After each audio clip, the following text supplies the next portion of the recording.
नमस्कार मित्रमंडळींनो, आजच्या व्हिडिओमध्ये आपण महाराष्ट्रातील राजकारणातील आजच्या सर्व महत्त्वाच्या घडामोडी ज्या आहेत त्या आता सविस्तर जाणून घेणार आहोत. ओके, आता जर आपण आत्ताची पहिली महत्त्वाची न्यूज अपडेट जर बघितली तर आज मुंबईतील शिवाजी पार्क येथे शिवसेना, उद्धव बाळासाहेब ठाकरे आणि महाराष्ट्र नवनिर्माण सेनेच्या वतीने मोठी विजय रॅली जी आहे ती आता आयोजित करण्यात आलेली आहे. धर्मेंद्र प्रधान यांच्या राजीनाम्यानंतर ही जी रॅली आहे ती काढण्यात आलेली आहे आणि या रॅलीला मोठ्या प्रमाणावर तरुण आणि नागरिकसुद्धा यामध्ये उपस्थित होते.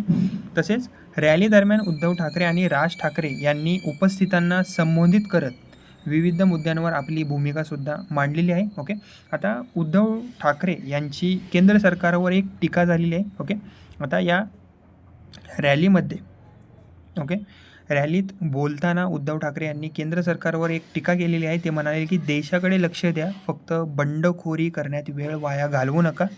देशातील विद्यार्थी, तरुण आणि सामान्य नागरिकांच्या प्रश्नांकडे गांभीर्याने पाहण्याची गरज असल्याचेही त्यांनी सांगितलेले आहे. ओके, तसेच राज ठाकरे यांनी सुद्धा काही वक्तव्य आहे ते सांगितलेले आहे. मनसे अध्यक्ष राज ठाकरे यांनीही सभेला संबोधित केले आणि त्यावेळी त्यांनी मुंबई पोलिसांच्या कामाचे सुद्धा कौतुक केले. ते म्हणाले की मुंबई पोलीस दिल्ली पोलिसांसारखे वागत नाही आहेत.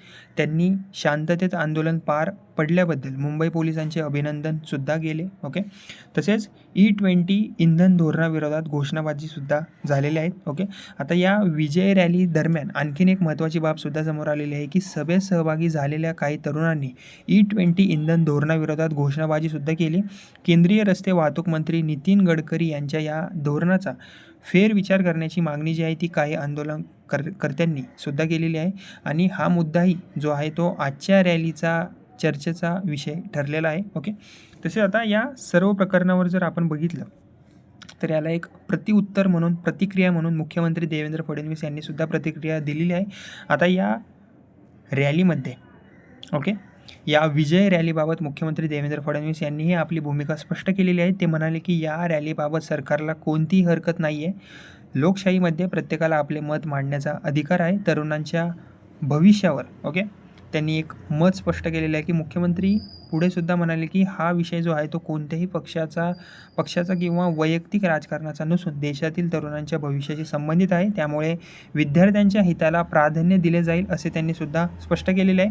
आता पेपर लीक याबद्दलसुद्धा एक अपडेट आलेली आहे. मुख्यमंत्री देवेंद्र फडणवीस यांनी असे सांगितले की केंद्र सरकार पेपर लीक रोखण्यासाठी कठोर कायदासुद्धा आणत आहे. हा प्रस्तावित कायदा लवकरच संसदेत मांडला जाण्याची शक्यता असल्याचेही त्यांनी सांगितलेले आहे.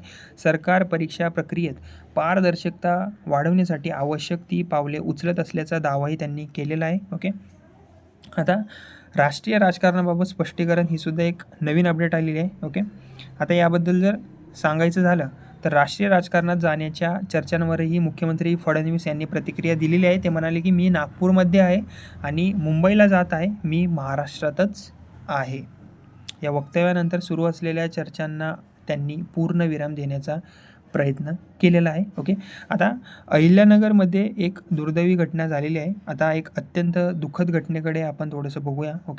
आता महाराष्ट्रामधील अहिल्यानगर जिल्ह्यात एका 19 वर्षीय नीट विद्यार्थिनीने आत्महत्या केल्याची घटना जी आहे ती समोर आलेली आहे. मिळालेल्या माहितीनुसार तिला नीट परीक्षेमध्ये अपेक्षित गुण मिळाले नाही आहेत. फक्त 11 गुणांनी तिचे जे स्वप्न होते ते अपूर्ण राहिले. आता दुसरी एक अपडेट आहे या संदर्भात, ती म्हणजेच की आता सुसाईड नोट. आता एक सुसाईड नोट मिळालेली आहे. त्या सुसाईड नोटमध्ये नक्की काय लिहिले आहे? विद्यार्थिनीने लिहिलेल्या चिठ्ठीत असे तिने म्हटलेले आहे की नीटमध्ये अपेक्षित गुण मिळाले नाहीत, डॉक्टर होण्याचे माझे स्वप्न अपूर्ण राहिले. आणि या घटनेमुळे राज्यभरातून हळहळसुद्धा मोठ्या प्रकारे व्यक्त केली जात आहे. आता दुसरी एक अपडेट आहे की मुंबईत आज आणखीन एक घटना घडलेली आहे. ती म्हणजेच की बायकुला पोलीस स्टेशनच्या पहिल्या मजल्यावर लेवल 1 आग लागलेली आहे. अग्निशमन दलाने तातडीने घटनास्थळी पोहोचून आग आटोक्यात आणली आणि सुदैवाने या घटनेमध्ये कोणतीही जीवितहानी झालेली नाही आहे. तसेच दुसरी एक अपडेट आहे ती म्हणजेच की केंद्रीय राज्यमंत्री रक्षा खडसे यांनी मुंबईमध्ये बैठक घेतली. या बैठकीत महाराष्ट्राच्या क्रीडा धोरणाचा आढावासुद्धा घेण्यात आला. आणि राज्यातील क्रीडा सुविधा खेळाडूंसाठी योजना आणि भविष्यातील धोरणांवर चर्चासुद्धा मोठ्या प्रकारे करण्यात आली. ओके. आता एक दुसरी एक अपडेट आहे ती म्हणजेच की आज इंडियन मेडिकल असोसिएशन अर्थात IMAनेही एक महत्त्वाची भूमिका मांडलेली आहे. होमिओपॅथी डॉक्टरांच्या नोंदणी संदर्भातील मुद्द्यावर IMAने नाराजी व्यक्त केलेली आहे. मागण्या मान्य न झाल्यास वैद्यकीय सेवा बंद करण्याचा इशाराही या संघटनेने दिलेला आहे. ओके. तर मित्रमंडळींनो, आजच्या व्हिडिओमध्ये आपण महाराष्ट्रातील राजकारण, विद्यार्थी आंदोलन, विजय रॅली तसेच E20 धोरणाविरोधातील विरोध, ओके, धोरणावरील जो विरोध आहे तो सुद्धा बघितला.